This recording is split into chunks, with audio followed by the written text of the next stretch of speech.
So the next movie I want to talk about is Office Romance, and Mm, And when I watched the movie, I looked at the runtime. I'm like, it's like close to 3 hours. I think it's like 2 hours and 40 minutes. So I'm like, there must be a lot going on there. But what's surprising is the fact is the pacing of the movie, and rather than just get into it, they kind of draw you out. So so a few things that stood out to me is the fact that one, movies made in the 70s, regardless of where they're made, they look like they're made in the 70s, right? hmm. So like Yeah, Office Romance, looks very much like a 70s movie, like Annie Hall looks like a 70s movie. And sure. what also strikes me is the fact that the lead character, he has a Woody Allen vibe to him, because he's this lovable, nervous loser who just can't get anything right, and he stumbles over his words, and he knows what he wants to say, but he can't say it, and when he tries to say it, he just makes things even worse. And what makes it even more funny is the fact that he's got the big goofy glasses like Woody Allen. Um, Right. so so originally I only wanted to talk about the girls in Solaris, but you wanted to discuss Office Romance. Why is that? What was it about this particular movie that made you say, "Hey, Luca, you really should watch this movie as well"? Yeah. Well, Office Romance is one of those films that I can watch over and over and over again. And it's one of those quintessential Soviet Russian language films. Anyone who's over 40, 45, they most likely have seen the film. It's like, I don't know, it's like E.T. for Americans, or, It's kind of like for, Friends, if you think about it. There's like a there you Friends, go. yeah. There's like a Friends vibe about it. Yeah, yeah. So it's that big for Russian speaking community, Okay. and those actors are just incredible. Like the lead character, as you said, those kind of characters you can really fall on your face for creating that character. But he nails it again. Like it's this comedic, dramatic genius. And then Alisa Friendly, who plays the other lead, she plays the boss. Yeah. She was actually in another Tarkovsky's film called Stalker. She plays the wife. So she's her range is very, you know, vast. She can do anything. So Um, she's sort of like Meryl Streep in a way. oh yeah, and Okay. she also sings in the film. If you hear the songs in there, a woman singing, that's her. She sings it. Really? Okay. Yeah, I did not yeah. know that. And the songs were written by the director, Eldar Rязanov. He's like a Soviet Steven Spielberg. He was that big when he was making movies, and all of his films were very commercially successful. Um, Now he walked this line between comedy and drama, and very masterful in kind of building those worlds in his film. Yeah, So yeah, I got that from watching that movie, because there were yeah. times where it was very serious and you knew you had to take it seriously, but then there are other times where you're like, okay, he's being a total goofball about that. Hmm. Yeah. When they're fighting in her office, there's physical comedy in it. Yeah, again, it's a quintessential. And if you say what's the one film that you would recommend as far as Soviet Russian films, I would say that's probably the film, because everyone who watches it enjoys it. I don't know anyone who dislikes this film. Well, another thing that struck me was the fact that, because we talked about the girls earlier, Mm, the plot points and the beats that we saw in the girls pretty much translates over into Office Romance as well, because you've got the same thing going on, except in this case, the lovable screwball isn't Tosia, it's Anatoly. But you still have the bet going on. You still have this plan to where, instead of winning a hat, Anatoly is trying to seduce Ludmila so he can get that promotion. mhm, um, and it pretty much follows everything nearly precisely, except instead of being set in a logging facility in Siberia in the 50s, it's set in 1970s Moscow. What what I really found interesting was the fact that you got a chance to see what life was like in 1970s Russia, because mhm. because most people really they really had no idea what was going on behind the Iron Curtain, really. But when but when you actually see it, it's like, okay, they're living their lives the same as anybody else's. It's not. It's no more different than, say, if you were living in 1970s New York or London or Paris, really. Yeah. Yeah, a lot of people, the busy streets, right? People are running around, and it's Moscow, so they're very busy. It could have been in New York as well. And fashion, her secretary wears high heel platform boots, That's and it's like, right. and they're borderline hooker boots, So it's like, Soviet Union 1970, but people did find their ways. They found ways to get those things. They found ways to decorate their apartments the best way they could with what they found.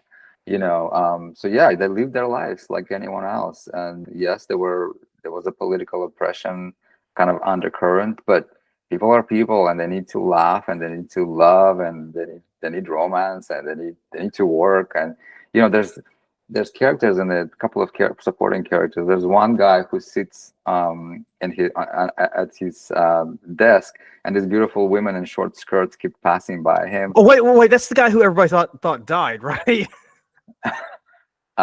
Yes, he didn't, but they all Yeah, thought they he thought. did. Like, Yeah, that's right. Because Shura's going around trying to collect money, and they come to yes, find out he reminds me of Milton from Office Space. You oh remember that movie? yeah, Because yes, Milton keeps getting pushed around and he ends up in the basement. So that's what right. made me think, because everybody just forgot he existed. Yeah. So, all those young women in short skirts passing by, and he kept like looking at them, and almost like there's this like frustration that builds up in him. So, it is funny, but it also shows that even in Soviet Union, people were people, Yeah. And also, the lead character's best friend, who's kind of like corrupt, ambitious guy.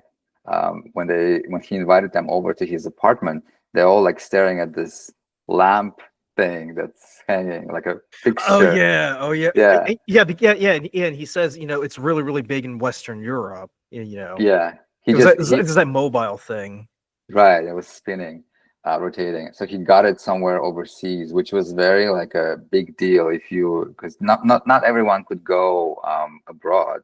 You had to get certain permissions.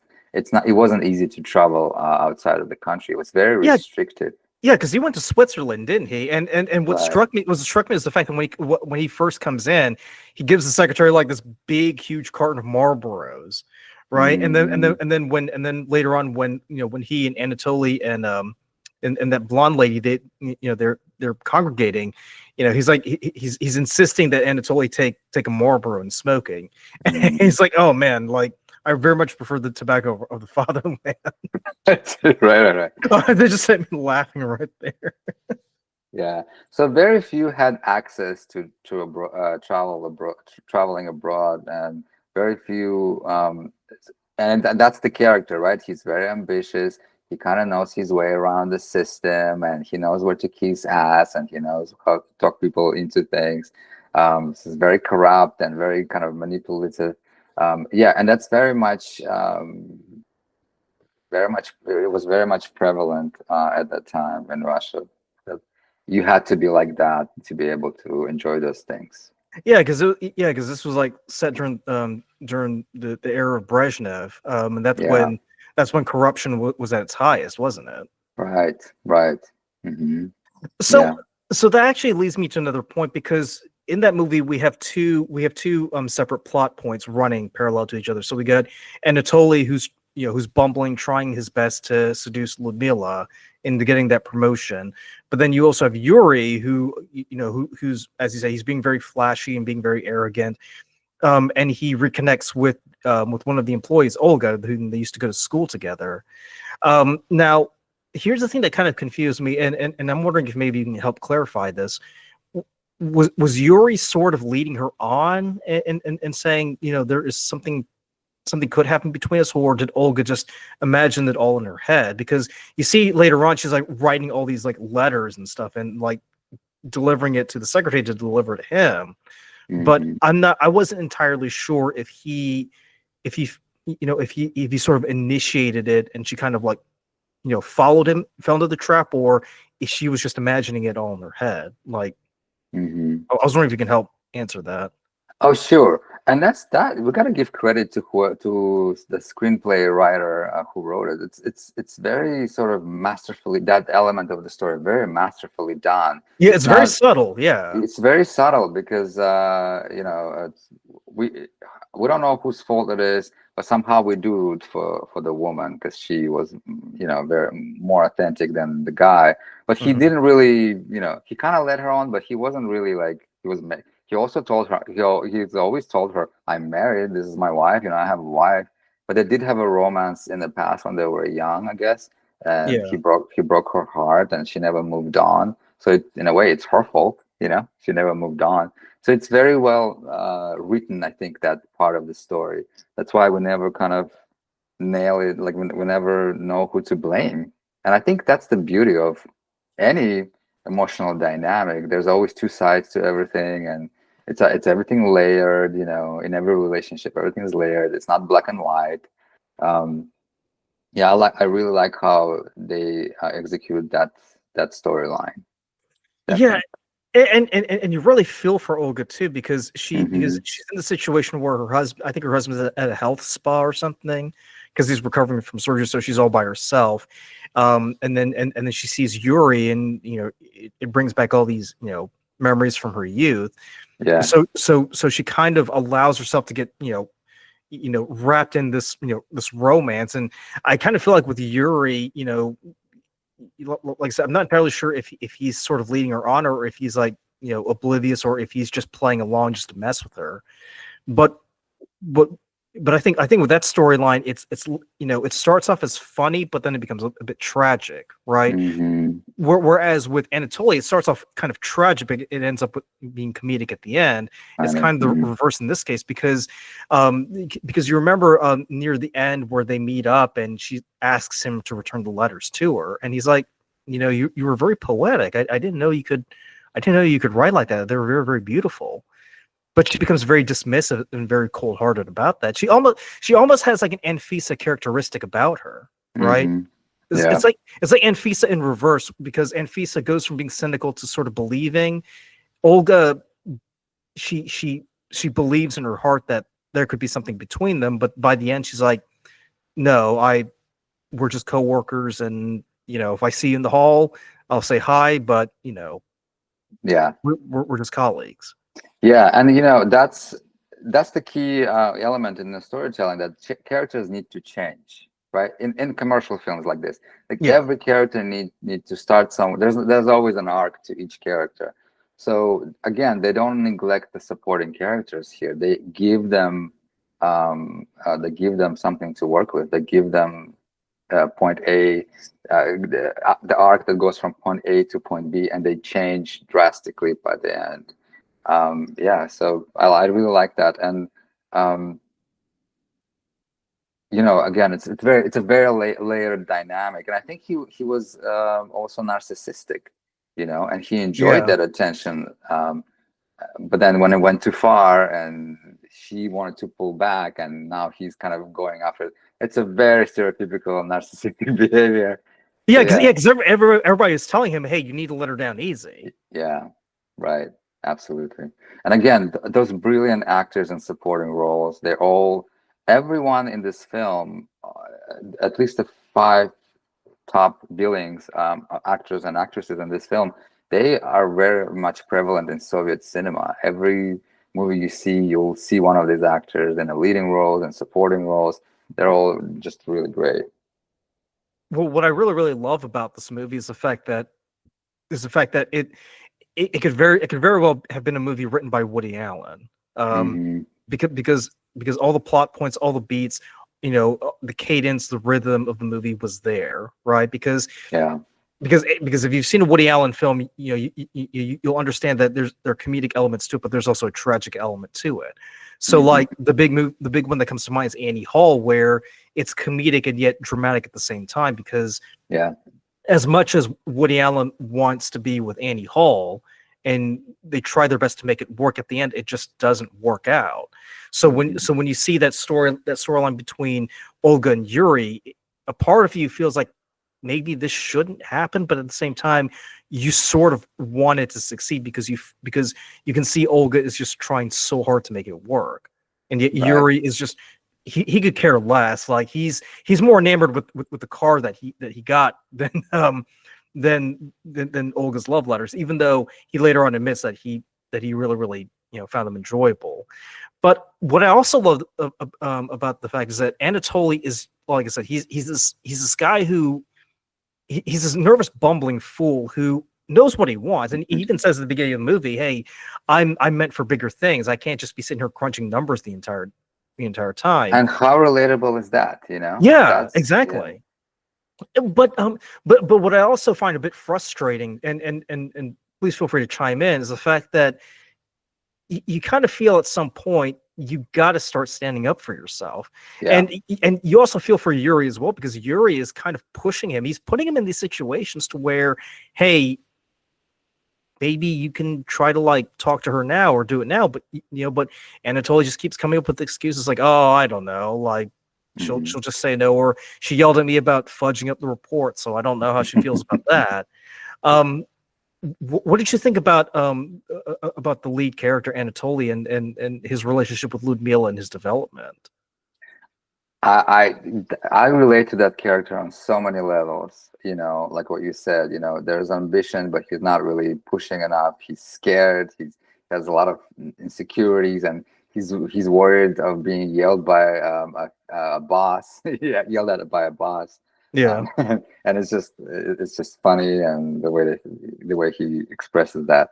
Um, you know, it's that's why that's the lead. That's the first lead of the movie, because a lot of qualities in him we all relate to. You know, all his insecurities and inability to express his desires, or go after what he wants in a more forceful way. You know, I like that character, but he does. In the end, he does win, right? In his own way, he does win, and he goes for what he wants. And this film gives us a very satisfying ending, Yeah. and I think it's a very good decision that they made. That it works out for the leads for sure. They both change, him and her. They both change, but yeah, they get they get what they wanted. They win. So, and we root for someone like him, right? Hmm. He's he has a good heart, but he doesn't have all the tools necessarily to deal with life and deal with ambitions, and kind of navigate this complicated world of bureaucracy and stuff. But he does win in the end. And I was going to say, there's a bit of a Tosia element to him as well, because we find out that he's a father of two, but his wife left him. Left. So Yes. it's like that just makes you root for him all the more. Yes. It's because of the fact, and you also kind of get the feeling that he and Ludmila are going to get together at the end, because she's what, 36 or 37 years old, so she'll be old by that point. So so you kind of have to laugh at the fact that she's trying to improve herself. And like two scenes stand out to me. The first one is where she kind of asks her secretary to just tell her, "Hey, so what are people wearing these days?" I'm just asking for I'm just asking for a cousin of mine. And like the shots that they have, they're just so brilliant. There's that one shot where the secretary is telling her, well, if a lady doesn't have good legs, she covers them up with a long skirt, and you can sort of get a shot of Ludmila kind of crossing her legs when she says that. Right. And later on, they move into the conference room where she's sort of like practicing how to walk. Yeah. And then Anatoly kind of walks in with that giant horse, and he's just like staring at her.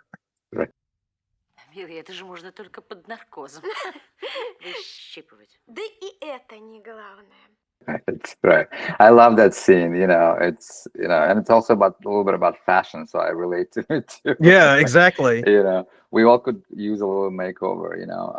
I love that scene because the actress that plays the secretary is also so genius and so funny and so quirky, and he's showing her how to walk like a cat, and showing her basically how to be sexy and what to wear, and it's funny. It's funny. And I was gonna say the other scene that really strikes out to me about Ludmilla is the fact that when she walks into the office and she's like completely changed. She puts a little ginger in her look to use a phrase from the movie, and it reminds me of that scene from The Devil Wears Prada where Yeah. Anne Hathaway's character, when she walks into the office, she's completely different from the character she was before, where she's like wearing like the big frumpy sweaters and everything. Yeah. So you can tell like once she walks in, like there's like this new confidence about her, because before everybody kind of talks about her behind her back, and I think they call her the hag or something. And they kind of look at her like, oh, she's like this stiff character who doesn't know how to have any fun. But when she does that makeover and she like walks in, everybody's like, who is this person? Like you kind of get the feeling that everyone in the office sort of begins to respect her. Yeah. If not respect her, they begin to sort of see her as more than just this one-dimensional person, right? Yeah. Which I thought was brilliant, really, that transformation. Yeah, there's a lot said about the superficiality of how we look and what we wear, and why does it matter what my hair looks like and what my jacket why does it all matter? But I think as a former fashion designer, I can tell you, as designers, we do study lifestyles of people that we design for. And your inner beauty need to match your outer beauty as well, because otherwise it's a wall or it's a shield that people kind of hard to see through. So with her brown outfits in the beginning, she kind of it's like a wall. It's like her armor. It's very Soviet in style. Yeah. Yeah. It is very Soviet, and her hair is slicked back, and it's very masculine, and almost like maybe she had to look like that to be accepted as a woman in this position that's running this giant agency, and I that's a great message in the film about how she's changing her look and how she matches her outer layer to her inner feelings and who she is, because she's very warm and nurturing underneath, but it doesn't show because she wears those brown suits. But once she matches her hairdo and her clothes to her personality, she becomes a whole. She becomes this whole being, and people there's a shift in her attitude. Yeah. Yes, absolutely. And I like that message. I do like that message. I think people should pay as much attention to their outer layer as much as they pay to their inner layer, because it all works together. And yeah, I love that. I will say this. I love the contrast where Anatoly pretty much stays the same throughout the entire movie. Like he's wearing that ill-fitting suit the entire time, right? Like nothing's really changed. Or as Ludmilla undergoes this transformation. So a part of me wonders, and I'm wondering what your thoughts are on this. I mean, is it the fact that Ludmilla that Ludmilla kind of finds herself needing to change in order to appeal to or appease Anatoly, and Anatoly's fine as he is, or is it more of the fact that she's doing it for herself? Because there are points in the movie where I kind of thought she's sort of doing this because she likes Anatoly and she wants to kind of attract him, but at the same time you can sort of get the sense that she also wants to do this because she wants to build up confidence in herself, because like you said, she's putting up this like wall around her because she wants to come off as like this strong stoic person. But at the same time, when she has that breakdown in the office, it's like sometimes there are moments where she wants to cry but she can't. So I'm wondering what your thoughts are in terms of the transformation, because because Anatoly doesn't change one bit.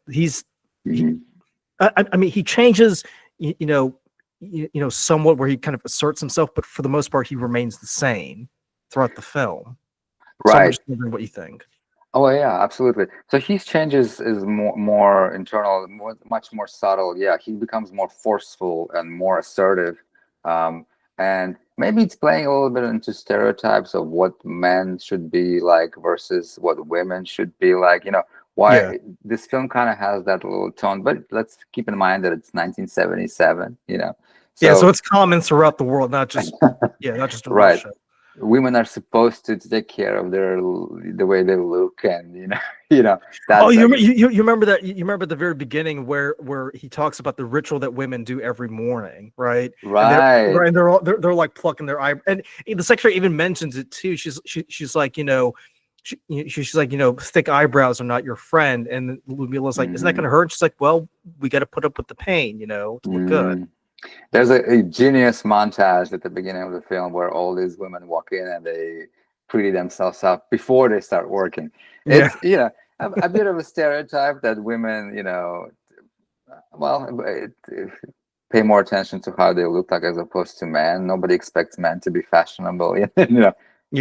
Times have changed. Now we all know that it's but I think it's the film of its time. I think it might be a little controversial right now to kind of have that element in the film where a woman has to change the way she looks to be accepted. It's a little, it's a little old. Like we've gone through this. We discussed all of those things. We all know that we all could improve ourselves internally and outwardly. But I think it worked at that time, and if we watch this film, keeping in mind that it's 1977, then all those elements kind of make sense. And I was gonna say too, like even movies from 20 years ago, like The Devil Wears Prada, they were pretty much following the same beats. So it's not like it went away, after Right. the 70s. So yeah, because in Devil Wears Prada, her boyfriend gets upset because she suddenly becomes this ambitious woman. yeah, she becomes a totally different person. Yeah. Yeah, and it's like it's not gonna pass now in 2024, 2025, but it worked then. Yeah. And that's another thing too. It's the fact that when Ludmila does is that she's sort of manifesting who she is internally, because Yeah. because she's this forceful, very stoic person who has to answer to the ministry about what's going on with the stats. So she has to present the strong front. But at the same time, by undergoing this change, it kind of shows she can still be this strong, assertive person, but not necessarily have to look like the opposite gender, because for the most part, there's almost this androgynous look about her, if you think about it. Yeah, in the beginning, very masculine. The hair is slicked back, and those boxy jackets and skirts that she wears, like this awful brown color. I mean, absolutely. And I love that message that we could be all of those things, all of us, men and women. We could be strong and decisive and run a big business, but we could also worry about what we wear, because it reflects part of us. I mean, we're all layered. We all have so many layers and sides to us. Why not explore all of them? And there shouldn't be all of these restrictions. Yeah, absolutely. And it's a fun movie, really. Like, I enjoyed watching it. I kind of thought 2 hours and 40 minutes was a bit much, but it is what it is. The comedy, I was worried a little bit about that particular one, because the comedy there, some things might get lost in translation. There's a lot of very famous lines in those films that people quote all the time. I can't remember any of them at the moment, but there's a lot of very iconic lines in that film. It's very funny throughout. Some things I'm sure get lost when you translate it. There's no way to translate into English. I mean, I will say this. I did like the fact that when Anatoly's on this date, he keeps getting a phone call from his kid. First, it's about the paint, and then the cat gets stuck in the tree. Yeah. That's the one that stands out to me. I'm like, okay, no translation there. Cat stuck in drain pipe is pretty ridiculous and funny. Right. So we've just